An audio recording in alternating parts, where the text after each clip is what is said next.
Hello children, and welcome to Shiloh Sunday School. My name's Donna. How have you all been? I've missed you all so much this week.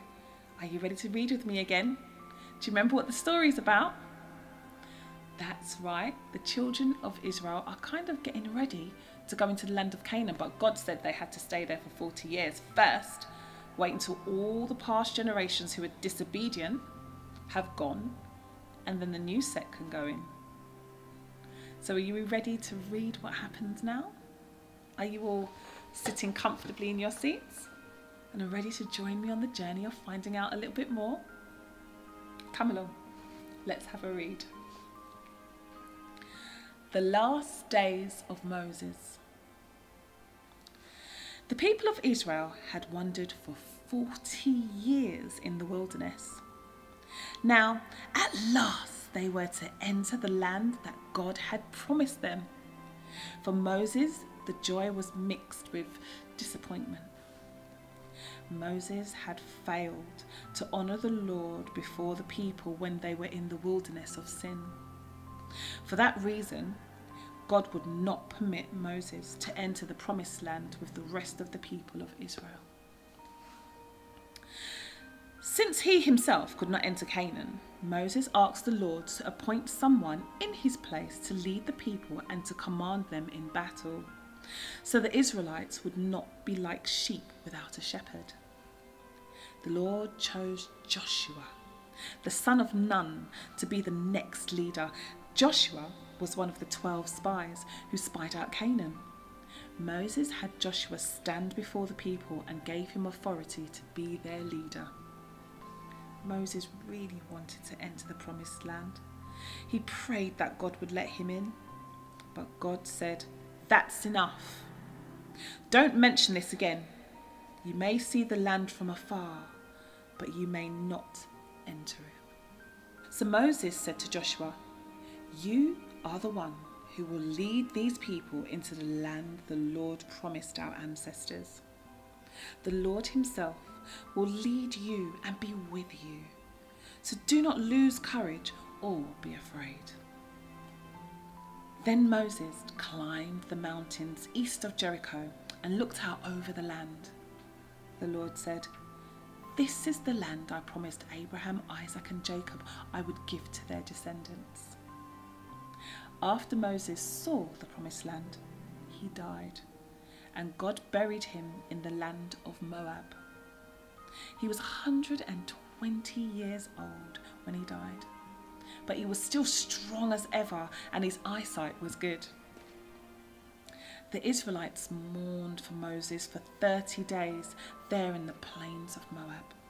There has never been another prophet in Israel like Moses. The Lord spoke with him face to face. No other prophet has ever done miracles like the Lord sent Moses to perform against the king of Egypt. Joshua, Moses' successor, was filled with wisdom. The people of Israel obeyed Joshua and kept the commandments of the Lord had given through Moses. With the death of Moses, one chapter in his history of Israel ends and a new one begins. God has kept many of his promises to Abraham, Isaac and Jacob. Now he is ready to fulfill the remaining promises. Joshua sends out spies.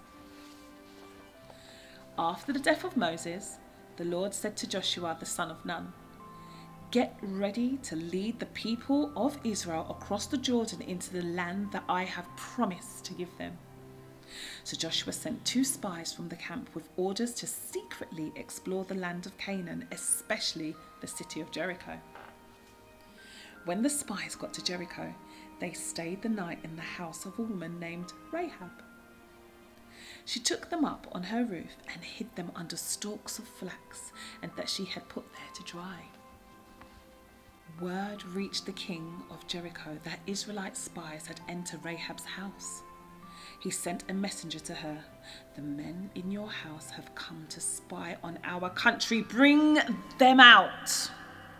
Rahab replied, "Some men did come to my house, but I don't know where they have gone.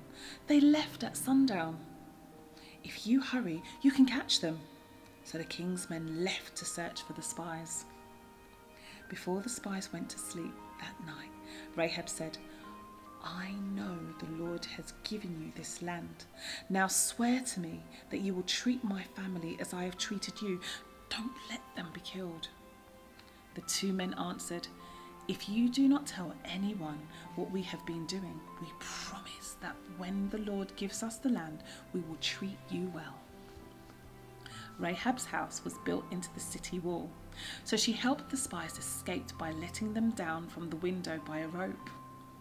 She also told the spies what to do so the king's men would not find them. The two spies said to Rahab, "We will keep our promise to you. Tie this red cord to the window. Make sure that when we attack, your relatives are all in your house. They will be safe. But if you tell anyone what we've been doing," they added, "then we will not have to keep our promise." Rahab agreed, and after they left, she tied the red cord to her window. The two spies hid in the hills for 3 days.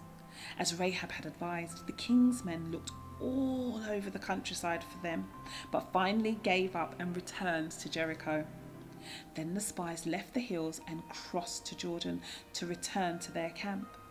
They told Joshua all that had happened and then said, "We are sure that the Lord has given us the entire country." The Israelites enter Canaan. The very next morning, after the two spies returned, Joshua had the people of Israel move their camp to the place beside the Jordan River.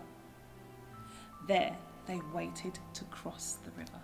The leaders went through the camp, telling the people that when the priests with the covenant box moved, they were to follow at a distance of about half a mile. Then Joshua told the priests to start out. As was usual at harvest time, the river was so full that it overflowed its banks. But when the priests carrying the covenant box stepped into the water, the river stopped flowing and the water piled upstream. No water flowed down to the Dead Sea. So the priests with the covenant box stood in the middle of the dry riverbed, and the people of Israel walked across the Jordan on dry ground. Joshua chose 12 men and said to them, "Each of you take a stone from the middle of the riverbed and carry it to the place we are going to camp." They did so and put the stones down there. After all the people were safe, Joshua told the priests with the covenant box to come out of the riverbed. As soon as they did, the waters began to flow and the river flooded its banks again. They made camp at Gilgal, east of Jericho, and there Joshua set up the 12 stones taken from the Jordan. He said, "When your children ask you what these stones mean, tell them what happened here. Tell them the Lord your God dried up the Jordan for you, just as he dried up the Red Sea. Then everyone will know that the Lord is a mighty God, and you will honour the Lord forever." News of how the Lord had dried up the Jordan so the people of Israel could cross it reached all the kings of Canaan, and they were afraid of the Israelites. What the Lord did through Joshua that day made the people of Israel consider Joshua a great man. They knew the Lord was with him. They held him in honour all his life, just as they had Moses. The Lord ordered that all the boys and men be circumcised there at Gilgal. No one had been circumcised during the last 40 years. On the 14th day of the month, the Israelites celebrated the Passover. The next day, they ate food grown in Canaan for the very first time. The manna stopped falling, and the Israelites never had any more. From that time on, they ate food grown in Canaan. Wow, so the Israelites have finally reached the promised land, the land that God had promised them.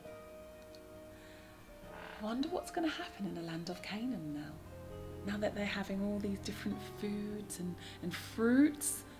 Oh, they must be so happy. But let's see what the Lord has got in store for them. So you've got to join me again next week, don't you? So that we can find out. So until then, be good. Bye for now.